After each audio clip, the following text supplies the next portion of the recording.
We take so much for granted in life, and smiling is something either we don't do or we do without thinking.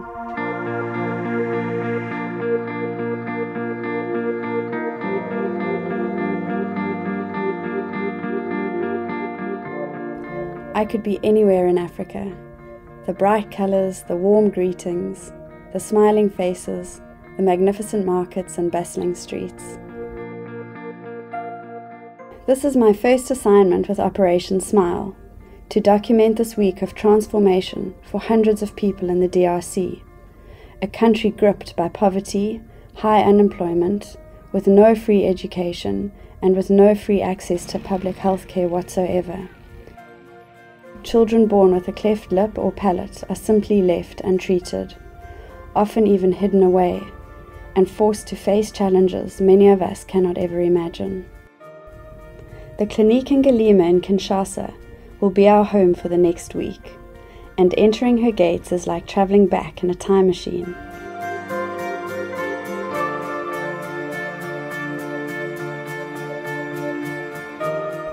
Hundreds of people are already waiting and have been waiting for days and even weeks. They have come from all over the country, hoping to be seen by the team of Operation Smile doctors, and praying to be selected to receive the surgery that will correct their irregularity and ultimately change their lives. Little can prepare you for what you see.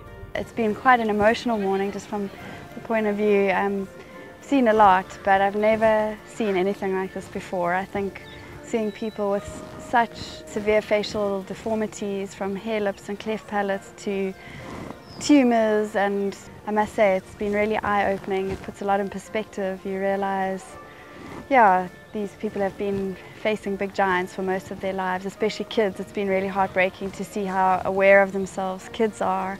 At an age where you should be sort of full of joy and running around, they really are self-conscious and don't want anybody to see them or look at them.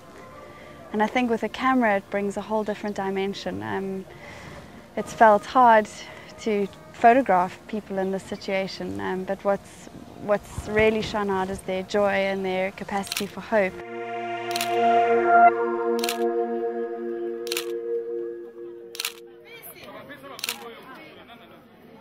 Sometimes as a photographer, you don't find the story finds you.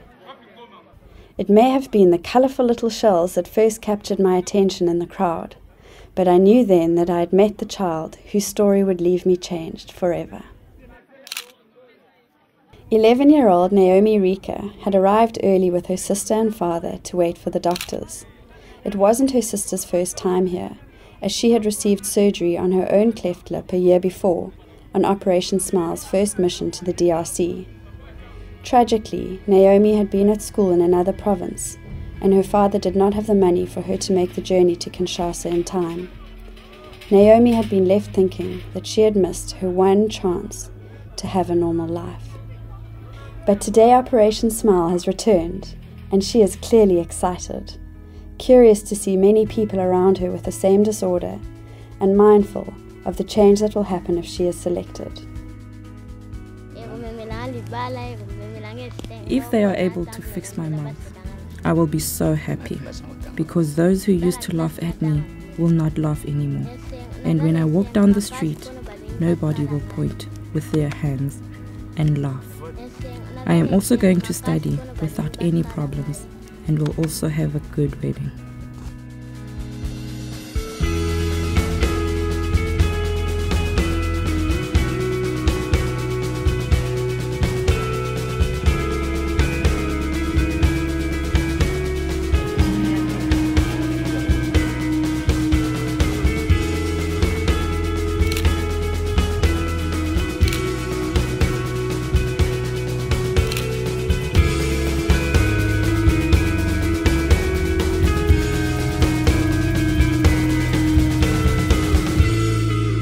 The surgery is the celebrity, but it's the screening process itself that is the crucial part of Operation Smile's success.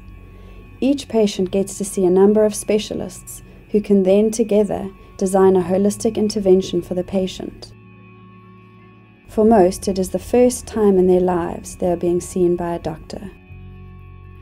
They say the courage of a child is a reflection of the love of the father, and watching Naomi bravely move from table to table, I was mindful of just how much Naomi is loved. For her father, seeing Operation Smile return has been like seeing a miracle. I'm so happy.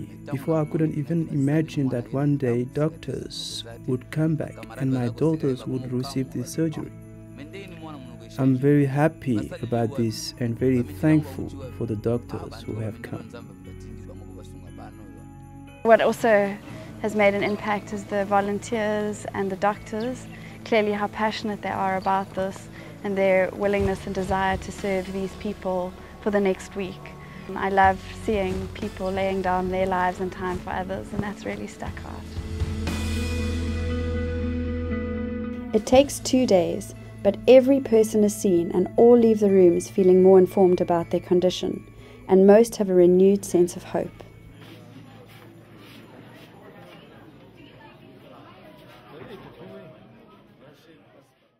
Today we're at the announcement of who's going to be having surgeries or not. It's really hectic. There are about 300 people here who are needing surgery.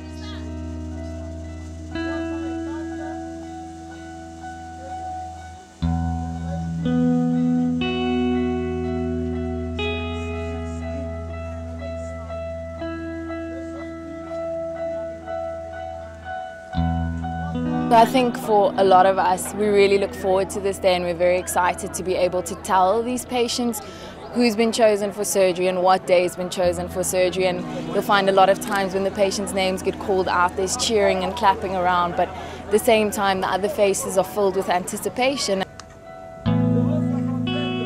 Unfortunately, not everyone's able to be operated on, and it's really, really, really sad to see people that are going to walk away that aren't able to be helped by Operation Smile. It's been really emotional morning. It's been great to see Simba and Timber and Naomi be approved for surgery, so we look forward to their ops this week. But it's been incredibly sad to watch the disappointment of many people here today, and my heart breaks for people that are suffering that can't be helped. I think for all of us, like having that emotion filling you, that's what makes you keep coming back. That's what makes our volunteers coming back 30 missions, like starting one and saying, I want to come back again and again, and making it a lifetime commitment. When we're here, we see the mums coming to us, saying to us, don't worry, we know you're coming back next year. I found myself wondering if the donor partners and people involved behind the scenes of UpSmile ever realized just how big an impact their generosity continues to make. I know one little girl who's very thankful that Operation Smile always comes back. And we're en route to Naomi's house to meet her and her father before they head to the hospital for their op.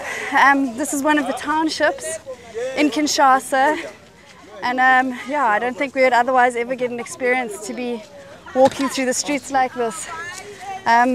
It's really hot, it's really dirty, but it's really colorful and it's really African. And realizing quickly that 1 kilometer in African language means 10 or 20 in any other language. Bonjour, ça va? Ça va bien?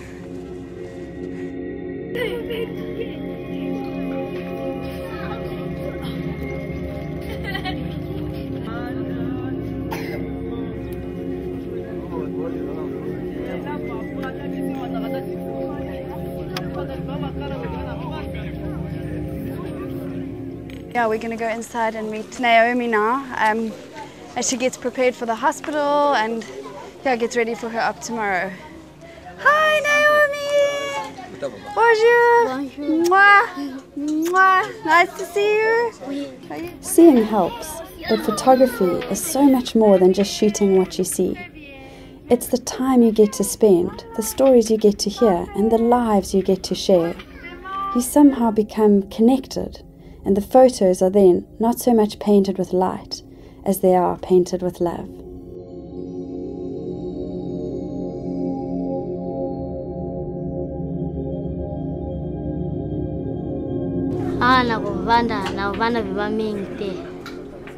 Life is very difficult here. My father doesn't work, and my mother also doesn't work. I am studying, but not very well. And we are really struggling without money.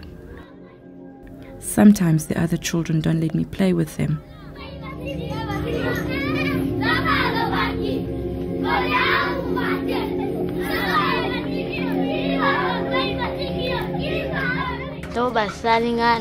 Tomorrow's surgery is going to change my life. When I grow up, I will get married. I will study well. I will be able to walk on the streets without any problems. I will have the peace in my heart.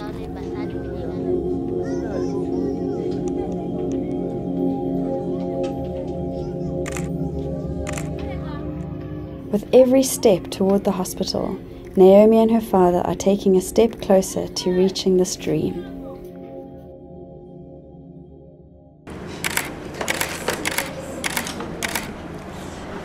So we're sitting here in the pre-op room before Naomi goes in for her surgery today. It's really exciting. She's sitting here with all these other little kiddies, getting prepped and ready, and just keep calm before she goes in.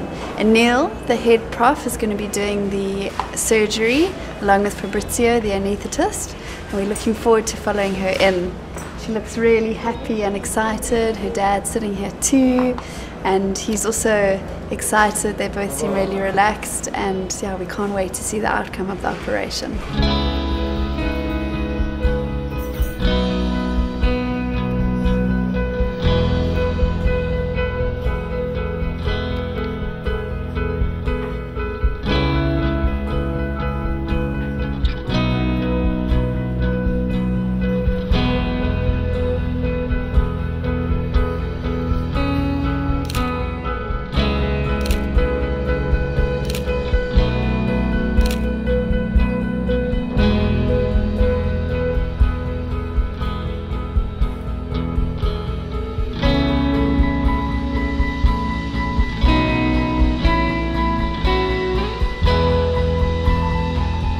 Yeah, the patient had an incomplete cleft lip and a nose, and the operation went fine. We repaired the muscles and repaired the inside layers, the muscles and the skin, and we also corrected the nose as well because the nose is deformed, so we put a few sutures into the nose. But it went as a routine operation, there weren't any problems.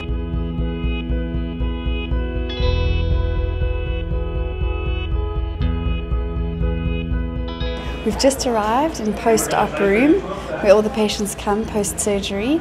Naomi's here. She's waking up slowly. Dad's outside. He still hasn't seen her. The op went really, really well, and we can't wait for her to wake up.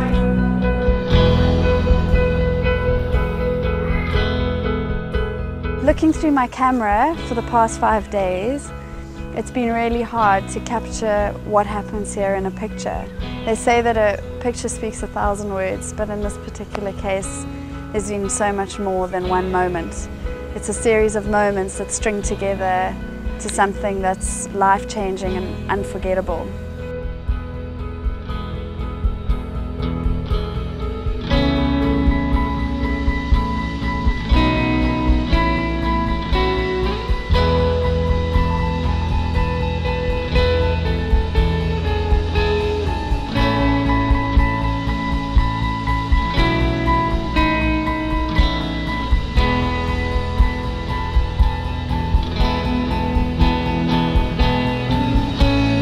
A mission like this take place really reminds me that the impossible is possible.